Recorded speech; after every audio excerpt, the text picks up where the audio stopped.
உங்கள் மதுரை ராமகிருஷ்ணன். வாழ்க்கைய விளையாட்டா பார்க்கும் போதும் விளையாட்டை வாழ்க்கையா பார்க்கும் போதும் வாழ்க்கையில அவ்வளவு சந்தோஷங்கள் கிடைக்குங்க. கிரிக்கெட் நம்ம எல்லாரும் விளையாடி இருப்போம். 8 மணி நேரம்லாம் விளையாடி இருப்போம் கிரிக்கெட் வெயில்ல. இப்ப அம்மா கூப்பிட்டு சொல்லுவாங்க, கடையில போய் கருவேப்பிலை மல்லி வாங்கிட்டு வாடா அப்படின்னா, அம்மா வெயில் அடிக்குதுமா போக மாட்டேமா அப்படின்வோம்.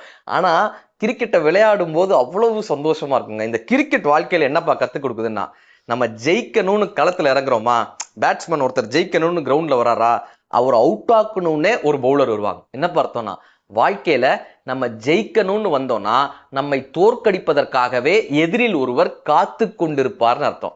இப்ப நம்மளை தோற்கடிக்கிறதுக்கு அவர் இருக்காரு, கூட ஒரு 10 பேர் வருவாங்க. சார் எதுக்குன்னாங்க, நம்ம ஜெயிக்கணும்னு சிங்கிளா தான் போவோம், ஆனா நம்மளை தோற்கடிக்கிறதுக்காக ஒருத்தர் இருப்பார் தெரியுமா, அவருக்கு துணைக்கு ஒரு 10 பேர் எப்பவும் ரெடியா காத்துட்டு இருப்பாங்கன்னு அர்த்தம்.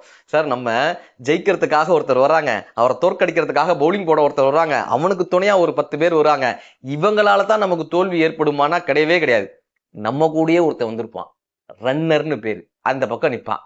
இப்படி ஓடி வர்ற மாதிரி வந்துட்டு அப்படி போயிட்டோம்னா நம்ம அவுட்டு. என்னப்பா அர்த்தம் வந்தாங்க, வாழ்க்கையில நண்பர்களிடம் மட்டுமல்ல, எதிரிகளிடம் மட்டுமல்ல, துரோகிகளிடமும் சில நேரம் ஜாக்கிரதையாக இருக்க வேண்டும் என்பதை கிரிக்கெட் கற்றுக் கொடுக்குது.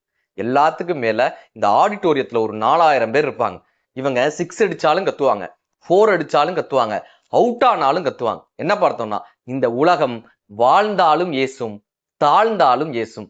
அதை கண்டுகொள்ளாமல் எவன் ஒருவன் தன் காரியத்தில் நோக்கி இருக்கிறானோ அவனால் ஜெயிக்க முடியும்ன்றத கிரிக்கெட் கத்துக் கொடுக்குது.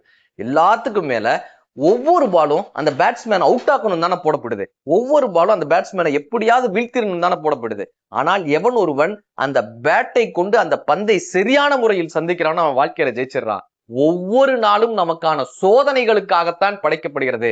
எவன் ஒருவன் தன்னம்பிக்கை என்கிற அந்த ஆயுதத்தை கொண்டு அந்த தன்னம்பிக்கையை தன் கைகளில் வைத்து அந்த நாளை சந்திக்கிறானோ அவனால் அந்த வாழ்க்கையை வெற்றிகரமாக சந்திக்க முடியும், வெற்றியான வாழ்க்கையை வாழ முடியும் என்பதை கிரிக்கெட் என்கிற இந்த விளையாட்டு நம்ம கத்துக் கொடுத்துட்டு போகுது.